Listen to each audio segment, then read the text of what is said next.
그리고 또한 오늘 귀한 교회에서 예배 함께한 우리 모든 성도님들 주님의 이름으로 환영하고 축복합니다. 주님의 은혜가 함께 하시기를 축원합니다. 특별히 우리가 누구나 지금 알고 있는 이야기입니다. 글라스고에서 있었던 그 세계 그 기후 협약에서도 세계 환경 문제가 이제 얼마 남지 않았다. 1분 전이다. 그야말로 이제 종말이 가까워오고 있다. 지금부터 우리가 노력하지 않으면 그 종말이 앞당겨질 수도 있다. 점점 교회 이외에 세상 모든 곳에서 종말이라는 단어가 나오고 있습니다. 이제 마지막 때 여기에 대해서 우리 성도님들은 어떤 생각을 가지고 살아갈 것인가? 우리 하나님의 자녀들은 이 종말에 대해서 어떤 마음가짐으로 살아야 될 것인가? 오늘 본문을 통해서 함께 은혜를 나누고자 합니다. 우리 한번 2절 말씀 먼저 보도록 하겠습니다. 2절 말씀 우리 함께 읽겠습니다. 시작. 주의 날이 밤에 도적같이 이를 줄을 너희 자신이 자세히 알미라. 여기 보니까 마지막에 대해서요, 성경에서는 주의 날, The day of the Lord, 주님의 날. 그러니까 우리 성도들이 이 종말에 대해서 먼저 기억할 것은 뭐냐면, 이제 이 마지막, 세상 사람들은 마지막 때 종말 세상이 끝나는 날로 알고 있지만 우리 성도들에게는요, 주님의 날, 주님이 다시 오시는 날입니다. 예수님께서 성천하시면서 제 아들에게 약속하였습니다. 너희가 본대로 내가 다시 오겠다. 그래서 특별히 우리가 주님을 기다리는 신앙을 마라나타라는 표현을 씁니다. 성경에 보면 예수님께서 내가 속히 오리라. 아멘. 주 예수여 오시옵소서. 주 예수의 은혜가 너희에게 있을지어다. 아멘. 이렇게 요한계시록이 마무리됩니다. 결국 성경은요, 하나님이 태초에 천지를 창조하셨고 인간이 죄를 범함으로 하나님과 관계가 끊어졌고 예수님이 오셔서 우리 죄값을 담당해 주심으로 말미암아 우리가 다시금 영원한 생명을 회복하게 되었고, 근데 그 영원한 생명은 예수님이 이 땅에 다시 오실 때 완성되어진다. 주의 날. 그래서 우리 성도들은요, 오히려 주여 속히 오시옵소서, 이 신앙을 가져야 한다. 마지막 때 힘들어, 어려워, 좀 더 세상에서 내가 좀 더 가지고 어쩌면 내가 세상에서 좀 더 즐기면 좋겠다, 그런 마음이 아니어야 된다는 것이죠. 주님 속히 오시옵소서. 이게 우리 성도들이 가져야 될 마음 자세라는 것입니다. 우리 한번 같이 한번 좀 우리 입술로 한번 고백해 보겠습니다. 주여 속히 오시옵소서. 제가 들으니까 전혀 원하지 않는 거죠. 주님 오시면 큰일 납니다. 내가 좀 더 즐겨야 되는데 벌써 오시면 어떡합니까? 그건 올바른 모습이 아니라는 거죠. 자, 우리 다시 한번 읽겠습니다. 주여 속히 오시옵소서. 이게 우리 성도들이 가져야 될 마음 자세라고 주님께서 우리에게 가르쳐주고 계십니다. 주의 날, 주의 날이 도적같이 올 것이다. 왜 하고 많은 직업 가운데 하필이면 도둑일까? 그래서 3절에 보면요, 다른 표현으로 말해주고 있습니다. 우리 한번 3절 말씀 같이 읽겠습니다. 시작. 저희가 평안하다 안전하다 할 그때 잉태된 여자에게 해산 고통이 이른과 같이 멸망이 호련히 저희에게 이르리니 결단코 피하지 못하리라. 제가 그 아들 둘이 있는데 이 두 아들을 그 병원에서 출산했는데 한국에서 출산했습니다. 근데 이 두 아들이 좀 달랐습니다. 한 사람이 이제 진통이 왔는데 그 사무엘 때는 첫째라서 막 진통이 오니까 겁도 나고 어떻게 될지 몰라서 병원을 쫓아갔어요. 그 병원을 갔더니 의사 선생님께서 이렇게 만져보시더니 아직 멀었습니다. 아직 한참 멀었으니까 자꾸 이렇게 오지 마세요. 그래서 우리는 막 큰일 났다고 벌써 막 진통이 온다고 해서 쫓아갔는데 의사 선생님한테 그 밥을 받고 나니까 좀 기가 좀 죽었습니다. 그래서 예정일보다 거의 한 14일, 2주 정도 더 지나고 태어났어요. 그러니까 이제 둘째를 이제 출산할 때가 됐는데 이제 좀 첫째를 놓으면서 의사 선생님한테 구박받은 게 있어가지고 진통이 오긴 오는데 이것도 갔다가 또 구박받으면 어떡하나, 또 의사 선생님이 왜 이렇게 또 빨리 왔냐고. 그래서 계속 이제 병원까지 가서도 이제 망설였어요. 그 장모님한테 전화했더니 이 장모님은 빨리 병원에 들어가 보라 이러는데 별로 그렇게 안 사람이 둘째라서 그런지 별로 그렇게 진통이 심하게 안 오는 것 같았어요. 그래서 그냥 입구에서도 괜히 주저주저 하다가 그래도 이제 병원에 왔으니까 그냥 들어가 보자 하고 들어갔는데 들어가서 이제 의사 선생님이 딱 만져보더니 얼굴이 노래지는 거예요. 벌써 얘기가 나오기 시작했다. 그러더니 마침 그때가 한국에서 그 아침 8시인가요? 그 간호사분들이 교체하는 시간이라서 퇴근하실 분도 못 퇴근하고 오신 분들 막 간호사가 급하게 막 옷을 갈아입히고 출산 준비를 하고 그래서 그냥 한 5분도 채 안 돼가지고 아기가 태어났다고 소식을 들은 기억이 있습니다. 오늘 성경 본문에 보면요, 그렇다는 거죠. 분명히 아기가 태어날 때가 됐다. 이제 출산 예정일이 있죠. 예정일이 있어서 뭔가 진통은 오는데 이제 문제는 언제 태어날지는 잘 몰라요. 그건 의사 선생님도 모르고 그건 뭐 오직 하나님만 아시는 거죠. 그런 것처럼 지금 우리가 이 세대를 보면 이제 마지막 때다. 이제 카운트다운에 들어간다. 이제 종말이 지금 가까워오고 있다. 뭐 벌써 우리가 성경적으로 봐도 사람들이 더 이상 더 악해지기 어렵다 할 만큼 점점 세상은 악해져 가고 그 다음에 여러 가지 기상, 자연재해 지금 전 세계에 지금 일어나고 있다는 거죠. 이 우리가 살고 있는 코로나 시대, 이 코로나만 해도 우리가 언제 끝날지 예상할 수 없는 뿐만 아니라 환경오염, 이제 지구온난화로 인해서 이제 해안가에 있는 도시들이 점점 사라지고 있습니다. 이 환경오염 문제 과연 해결될 것인가? 그래서 전 세계가 모여가지고 회의하자, 좀 줄이자. 그랬더니 미국부터 반대, 러시아도 반대, 중국도 반대.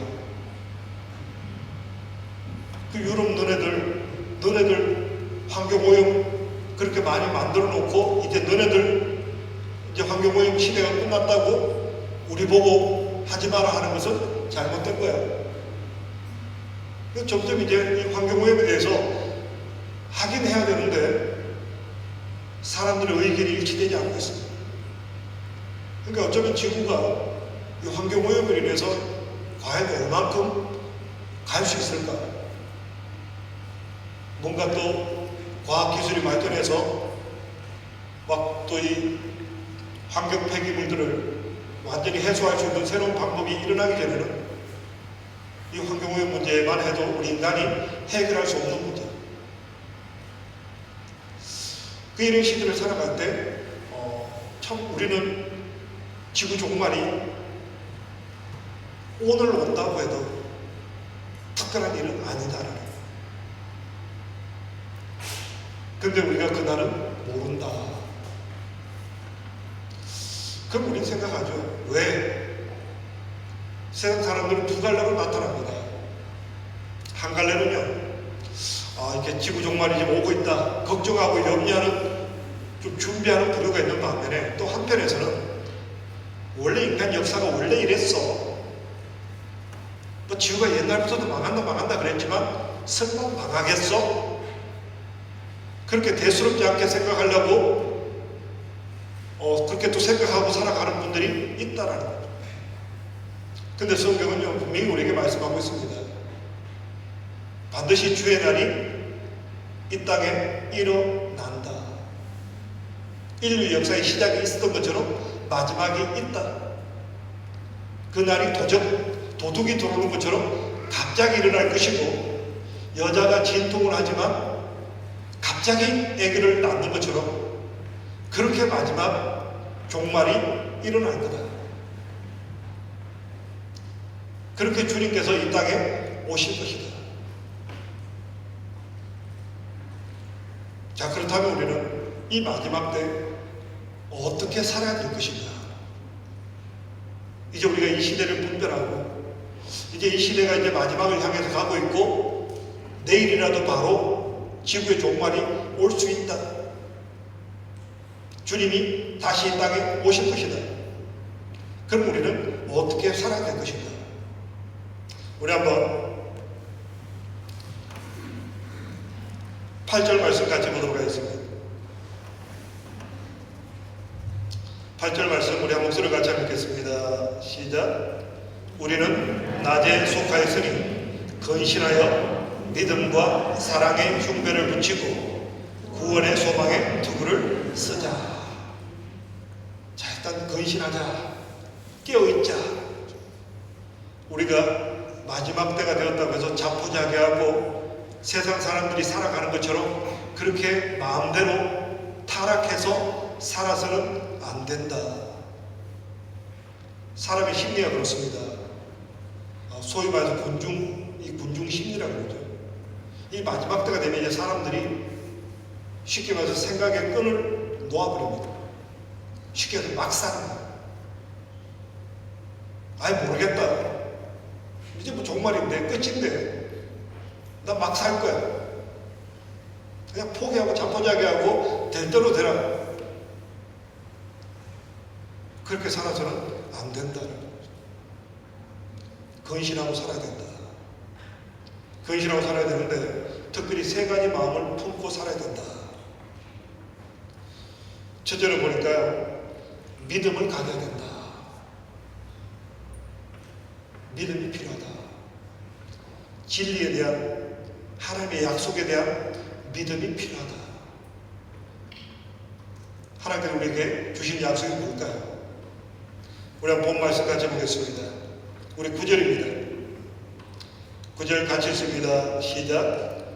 하나님이 우리를 세우심은 노하심에 이르게 하심이 아니요 오직 우리 주 예수 그리스도로 말미암아 구원을 얻게 하신 것이라. 하나님께서 우리에게 주신 구원, 하나님이 우리를 구원하셨다. 또 하나님이 우리를 구원하실 것이다 하는 믿음을 가지고 살아야 된다. 자, 그렇다면 구원은 무엇일까? 우리가 구원에 대해서 여러 가지 표현해주고 있습니다. 우리가 구원받았다, 죄사함 받았다, 우리가 하나님의 자녀가 되었다, 우리가 하늘나라 시민권을 가진 자가 되었다, 여러 가지 표현으로 해주고 있습니다. 거기에 대해서 오늘 성경 본문은요, 또 다른 표현으로 우리에게 주고 있습니다. 우리 한번 10절 말씀 보겠습니다. 10절 말씀 같이 한번 읽습니다. 시작. 예수께서 우리를 위하여 죽으사 우리로 하여금 깨든지 자든지 자기와 함께 살게 하려 하셨느니라. 이게 구원이라는 것입니다.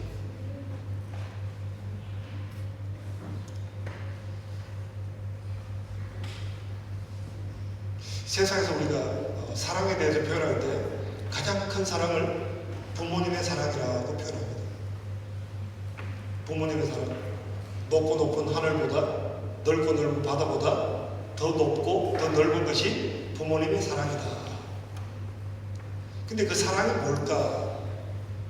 하나님 우리를 사랑하시고 그 아들을 십자가에 못 박아서 죽기까지 우리를 사랑하셨는데, 그 사랑이 좀 더 다른 표현으로 오늘 된 것이 뭐냐면, 하나님이 우리와 함께 하고 싶어 하신다. 함께하는 게 사랑이고 우리와 영원히 함께하시고 싶어 하신다. 이게 하나님의 구원사건. 하나님 우리를 사랑하신다. 얼마큼 사랑하시냐? 영원토록 사랑하신다. 하나님이 우리와 함께 하시는데 얼마 동안 함께 하시느냐? 영원토록 함께 하신다. 이터널 라이프. 이게 사랑이라는 거죠. 우리가 세상에서 제일 슬픈 게 부모님이 세상을 떠나는 게 제일 슬픈 사건이에요. 가장 세상에서 우리를 사랑해 주시는 부모님이 세상을 떠날 때가 가장 서운하고 가장 힘든 시간이에요. 근데 하나님께서 내가 너희를 사랑하는데 얼만큼 사랑하느냐? 내가 너희를 영원히 사랑하겠다. 가슴 뛰는 사랑 아닙니까? 우리가 감히 인간의 입으로는요 영원이라는 단어를 뱉을 수가 없습니다. 오직 하나님만이 쓰실 수 있는 단어가 영원이라는 단어예요. 하나님 우리를 구원하셨어요. 왜 구원하셨을까요? 내가 너와 영원히 함께 있고 싶어서 구원하셨다. 우리가 이 땅에서 하나님과 동행하는 삶을 살다가 영원한 천국에서까지 영원히 내가 너와 함께 하겠다. 이게 사랑이라는 거죠. 우리가 이 어마어마한 사랑을 받은 사람들이다. 그래서 우리의 신앙이라는 것은요 종교하고는 다르다는 거죠. 그래서 우리 기독교는 종교라는 말을 잘 쓰지 않습니다. 종교라는 말은요 하나의 학적인 표현으로 만들어 놓은 거예요. 우리 기독교에서는요 하나님이 우리 인간을 만드셨고 사랑하셨고 함께 하시고 죄악 가운데 떨어져 나갔던 우리 인간들을 다시금 품기 위해서 그 아들을 보내주셨고 그 아들이 우리 모든 죄값을 담당하심으로 다시금 우리가 하나님의 자녀로 회복되고 그 하나님과 영원히 우리가 이 땅에서도 하나님과 함께 살다가 또 주님 오시는 그날부터 우리는 또한 영원히 하나님과 함께 살게 됩니다. 우리가 이 약속을 믿고 살아요. 이게 우리 기독교의 아이덴티티입니다. 인간이 가장 두려워하는 게 뭡니까? 죽음입니다. 그래서 사람들은 그렇게 삽니다. 죽으면 모든 게 끝인데 뭘 그렇게 안달복달하고 살아갈 거냐. 그냥 죽으면 끝인데. 심지어는 사도 바울도요 고린도서 15장에 소망장에 그렇게 말합니다. 만약 우리에게 부활이 없다면 예수 믿는 사람만큼 불쌍한 존재가 없다. 예수 믿는 사람들 불쌍하죠. 뭐 음식을 마음대로 먹을 수 있나요? 내 것 가지고 내가 마음대로 설 수가 있나요? 항상 조심해야 되고 항상 주변에서 너 교회 다닌다는 사람이 그렇게 살아서 되냐? 늘 그렇게 속박과 억압 속에 살아야 되는 불편함 속에 살아야 되는 게 우리 크리스찬인데 우리가 왜 그렇게 고통 속에 살아야 될까요? 성경은 분명히 말합니다. 우리에게 부활이 있기 때문이다. 그것 때문에 우리 이 땅을 어려움을 견디고 하나님의 말씀대로 순종하고 살아가는 거예요. 그러니까 하나님께서 우리를 사랑하시는데 얼마큼 사랑하시느냐? 내가 지금부터 영원까지 내가 너와 함께 하겠다.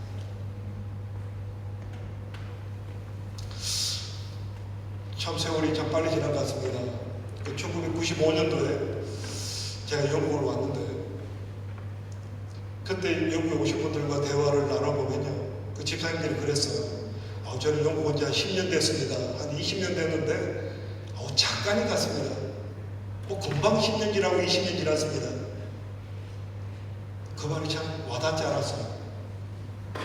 저는 한국에서 연구를 출발할 때 제일 걱정했던 게 뭐냐면, 영국에 가도 하나님이 가까이 계실까?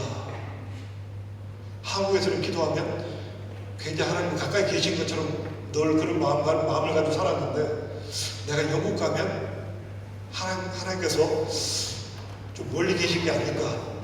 좀 그런 어떤 막연한 두려움이 있었습니다.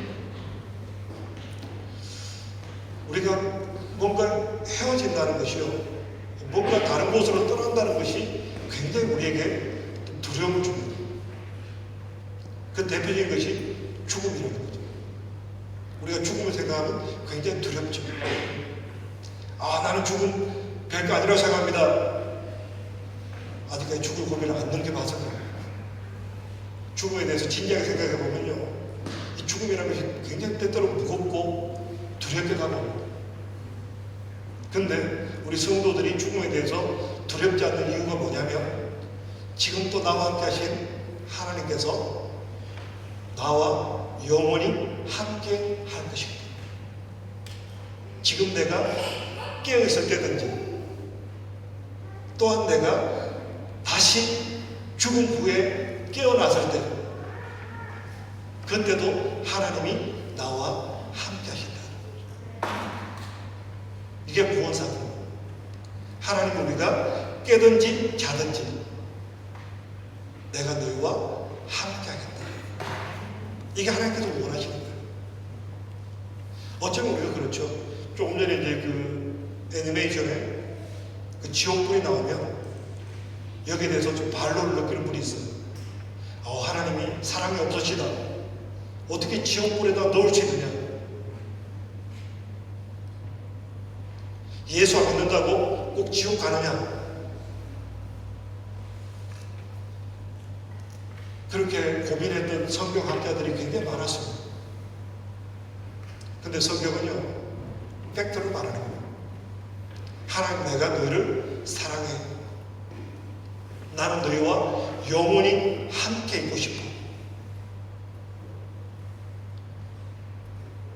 그 죄 문제를 해결하기 위해서 하나밖에 없는 독생자 예수를 보내기까지 내가 너희를 사랑했어.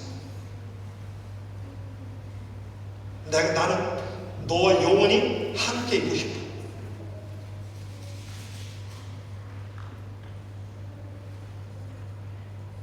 그럼에도 불구하고 거부하고 반역할 때는 결국 지옥불에 들어갈 수밖에 없다.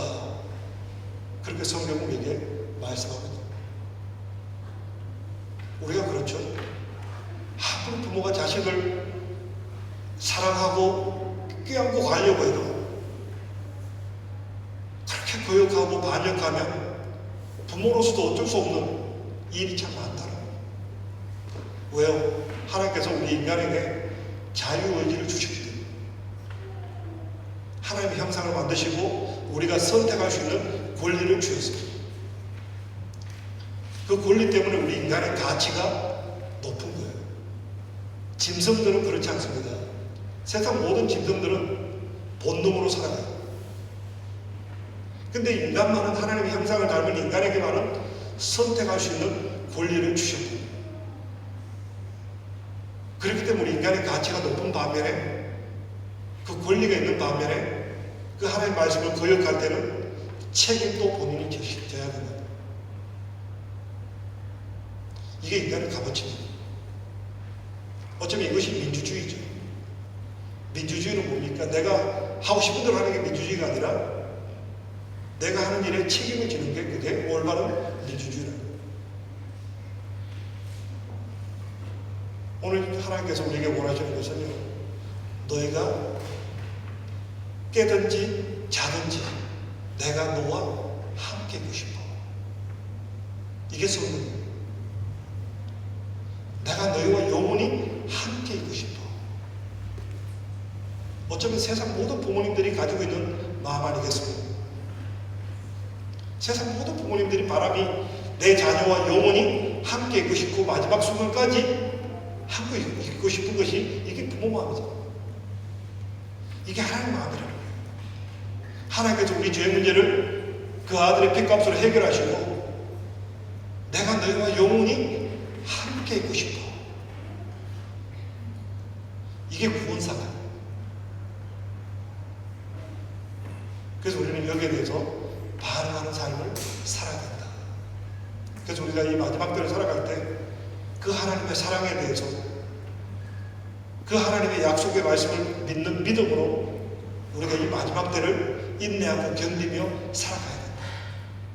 아무리 세상이 힘들어도 하나님은 감당치 못할 시험당함을 허락지 아니하시고, 감당치 못할 시험당할 점에 피할 길을 내사 능히 감당하게 하신다. 그런 삶을 살아가도록 성령께서 우리와 함께 하십니다.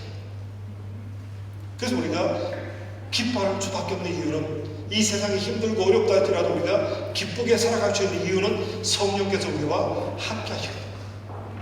성령께서 우리 마음속에 함께 하시고 우리의 가이드가 되어주시고 우리의 헬프가 되어주셔서 우리가 지금 어떻게 살아야 될 것이고 어떤 마음가짐으로 어떤 말씀을 기억하며 살아야 되는지를 날마다 깨닫게 하시고 그 성령의 도우심 따라서 한 걸음 한 걸음 살아갈 때 우리는 이 마지막 때를 성령의 삶을 살아갈 수 있다. 그리고 오늘 구원의 투구를 쓰라고 했습니다. 에베소서 6장에 나오는 말씀과 똑같은 말씀인데 결국 우리는 항상 구원에 대한 영원한 생명에 대한 확신과 믿음을 가지고 이 땅을 살아가라. 이 땅의 사람들은요, 이 땅이 끝인 줄 알고 삽니다. 요즘 세계 부자들이 뭐합니까? 누가 오래 살 수 있는가? 자기 몸을 냉동시켜서 미래 시대에 생명을 연장할 수 있으면, 연장할 수 있는 의료 시설이 발달하면 그때 내가 다시 태어나서 다시 이제 깨어나서 내가 좀 더 영원히 살겠다. 그래봤자 200년, 300년. 근데 하나님이 우리에게 원하시는 것은요, 영원한 삶. 내가 지금부터 영원까지 내가 너와 함께하겠다. 그래서 우리가 이 마지막 때를 살아가는 삶은요, 영원한 삶을 사모하는 삶을 살아가야 합니다. 세상 사람들처럼 그냥 취해서 에이 모르겠다, 될 대로 되라, 그렇게 포기하는 삶이 아니라 깨어서 주님 다시 오실 그날, 우리에게 영혼을 다시금 영원한 삶이 회복되는 그날을 기대하면서 산다. 그러면서 우리가 더욱더 믿음으로 살아가고 또한 사랑으로 살아가야 된다. 사랑하면 생각나는 게 뭡니까? 고린도서 13장 이 사랑장을 보시면요, 이 사랑이란 게 뭐냐? 사랑은 오래 참고. 근데 디모데후서 3장에 보면 마지막 때 나타나는 사람들 가운데 나타나는 현상이 뭐냐? 조급하고. 마지막 때 되는 사람이 조급해진다. 함부로 막 살고 무례히 행한다. 예의가 없다. 이 마지막 때에 나타나는 현상 가운데 하나가 예의가 없어진다. 좀 폴라이트해야 된다. 특별히 우리가 마지막 때를 살아가면서 적어도 우리가 예의를 갖추고 살아야 된다. 그게 사랑이다. 적어도 질서 가운데 순종하고 질서 가운데 겸손을 유지하고 살아가야 된다. 그게 하나님 보시기에 아름다운 모습이다. 그래서 우리가 이 마지막 때 깨어서 사랑과 믿음을 가지고 구원의 투구를 쓰고 살아가는, 이게 성도들이 이 마지막 때를 살아가는 삶의 모습이다.